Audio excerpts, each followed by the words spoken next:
2011년 울산 동구에 빅3라고 불리는 1군 건설사 브랜드 아파트가 분양을 했습니다.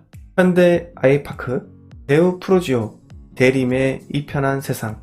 전화 빅3라는 대중적 네임이 붙으면서 울산에서 가장 많이 상승한 대표적 아파트 단지가 되었습니다. 울산 동구에 대기업 아파트 브랜드가 처음 시연되었기 때문에 명품 아파트는 무조건 분양을 받아야 한다는 인식이 새겨지게 되었죠. 그 이후로 1군 건설사 브랜드 아파트 청약 경쟁은 더욱더 과열되었습니다. 그런데 오늘은 제가 울산 동구 부동산 경기에 대해서 이야기하고자 하는 것이 아닙니다. 오늘 준비한 이야기는 울산 북구 강동 산하 택지지구인데요. 왜 동구 지역을 먼저 예로 들었냐면은 제 아무리 1군 건설사 브랜드라도 입지가 좋지 않다면은 오랫동안 자금이 묶일 수 있다는 이야기를 하기 위해서입니다. 강동 산하지구는 택지 개발 지구입니다.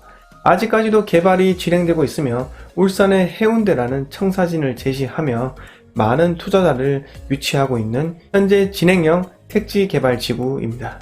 2014년 5월 블루마시티 프로지오 1차 준공을 시작으로 프로지오 2차 서희 스타힐스, 효성 해링턴, 힐스테이트, KCC 스위첸 약 4,700세대 브랜드 아파트가 차근차근 준공이 되었습니다. 이 중 프로지오, 힐스테이트, KCC 스위첸은 우리가 익히 들어본 1군 건설사 브랜드입니다. 게다가 해운대처럼 내 집에서 바다도 보이는데 왜 울산 강동은 아파트 가격 상승이 더딜까요? 오늘 그 이유에 대해서 부동산 구매 키 팩터인 교통, 학군, 인프라를 예로 들어 이야기 드리도록 하겠습니다. 자, 이야기하기 앞서 구독, 좋아요, 알림 설정 모두 무료이니까요. 꼭 부탁드리겠습니다. 먼저 교통입니다.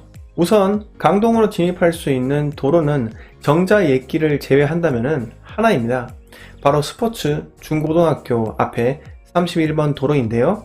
이 31번 도로는 현대자동차가 있는 북구로 향하는 이 무룡터널 방향, 그리고 현대중공업이 있는 이 동구로 향하는 군부대 방향, 이렇게 나뉘어지게 됩니다. 바로 이게 첫 번째 문제인 겁니다. 강동에 거주하시는 분들은 아시겠지만은 주말만 되면 이 무룡터널이 꽉 막히죠.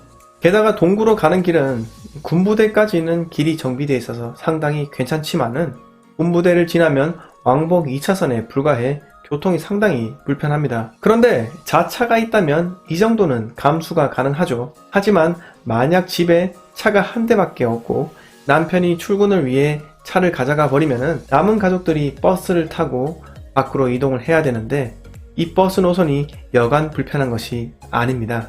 버스 노선 자체가 많지 않고 차로 가면 동구까지 25분 정도 걸리는 그 길이 버스를 탄다면은 주전을 거쳐서 이 9기를 돌아가야 하기 때문에 약 1시간 정도 걸리게 됩니다. 그러니 울산 동구와 북구에 직장을 다니는 사람들이 이 저렴한 매매가와 전세가 때문에 이 강동으로 이사 왔지만은 결국 이 불편 요소 때문에 다시 빠져나가고 있습니다. 그것은 준공 당시 1억 5천 전세가에서 더 이상 오르지 않는 그 전세가가 증명을 합니다. 강동으로 이어지는 울산 외곽 순환도로가 예비 타당성 검토에서 면제되었다고 하지만은 언제 완공될지는 아무도 모르기 때문에 울산 북구 강동의 교통 문제가 강동 부동산 상승의 발목을 잡는 첫 번째 이유입니다. 자, 두 번째로는 바로 학군입니다. 강동에는 현재 초등학교와 중학교 각각 하나씩 있는데요. 하지만 고등학교가 없죠. 당초 울산교육청이 강동고등학교 신설 조건을 교육부로부터 표준고 폐지 조건으로 받아냈는데 표준고 인근 주민들의 반발로 반항을 겪고 있습니다. 그런데 만약 고등학교가 있다 하더라도 초중고 각 한 개씩이기 때문에 주변에 경쟁할 수 있는 학교가 없습니다. 주위에 다양한 학교가 모여 있다면은 학교 간 교사들도 자연스레 경쟁을 하게 되는데 학교 간의 경쟁은 바로 학생들의 성적 상승으로 이어지게 마련입니다. 중구 약사동과 남구 옥동과 신정동만 보더라도 제가 방금 말씀드린 이 학교의 개수가 성적에 영향을 미친다는 말 이해가 되실 것이라 생각이 듭니다. 또한 학원도 마찬가지입니다. 학생 수가 많아야 학원이 유지되고 또한 학원이 많이 생기게 되는데, 이처럼 학교가 별로 없는 강동 같은 경우 좋은 학원이 많이 들어오지는 않게 되는 거죠. 많이 들어오지 않는다는 것은 학원도 경쟁력이 약화된다는 것입니다. 이는 고립된 강동이라는 지역이 앞으로 계속 안고 가야 할 딜레마일 듯 합니다.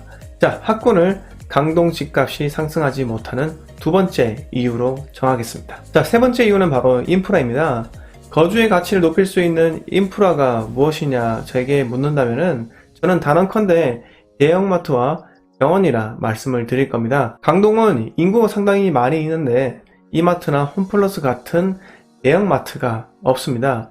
그렇기 때문에 장을 보려면은 늘 북구 진장동의 롯데마트나 하나로마트를 이용할 수밖에 없는 거죠. 그리고 장을 보러 진장동까지 나가기 때문에 보통 거기서 점심과 저녁을 해결하고 들어오게 되는 거죠. 그래서 아직까지 강동에는 이 인구 대비해서 음식점이 있는 상권이 크게 발달하지는 못했습니다. 자, 인프라 중 가장 중요한 것은 병원이라 생각을 하는데요. 일반적으로 많이 찾는 이비인후과나 내과가 없고, 가장 중요한 어린이 환자가 주로 가는 소아과가 없습니다. 특히 주말에 아이가 아프기라도 한다면은 큰 병원 응급실에 가기 위해서라도 강동을 빠져나와야 한다는 거죠. 이런 부족한 인프라 때문에 관광문화 복합도시로 청사진을 제시했던 강동이 결국 배드타운으로 전락하게 됩니다. 배드타운의 가장 무서운 점은 낮 시간에 사람이 없다는 점인데요. 결국 밤늦게만 사람이 있다는 것이기 때문에 소비가 밖에서 일어나게 됩니다.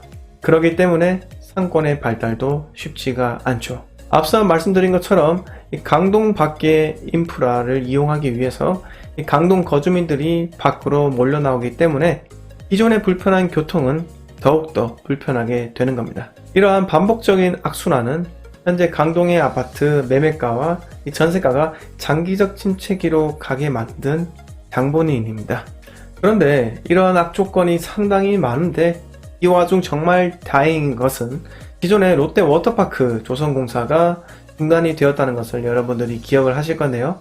울산시에서 공영개발로 강동 일대 개발을 재추진한다고 합니다. 이 점이 과연 돌파구가 되는지는 잘 모르지만은 제 개인적으로는 현재 울산시에서 추진 중인 울산관광공사가 설립되어 강동에 4억을 건립을 한다면은 강동이 배드타운을 탈피하는데 큰 도움이 되지 않을까 생각이 듭니다. 결국 주간에도 유동인구가 있어야지 이 부동산은 상승할 수 있기 때문에 앞으로 다양한 변화가 강동에 찾아왔으면 합니다. 자, 오늘 이 강동 부동산을 비하하는 발언을 제가 많이 했는데요. 우선 강동에 거주하시는 분들께 대단히 죄송하다는 말씀을 드리겠습니다. 하지만 마지막으로 제가 한 말씀 드리고 싶은데요. 여러분들, 강동의 거주 가치를 더욱더 높이고자 한다면은 버스 노선 증설과 공공기관 유치를 지속적으로 요구하시기 바랍니다. 자, 오늘 이야기 여기서 마치도록 하고요. 구독, 좋아요, 알림 설정은 본 채널을 성장시키는데 큰 도움이 됩니다. 앞으로 울산 부동산 전망을 가장 정확하게 전달할 수 있도록 노력하겠습니다. 감사합니다.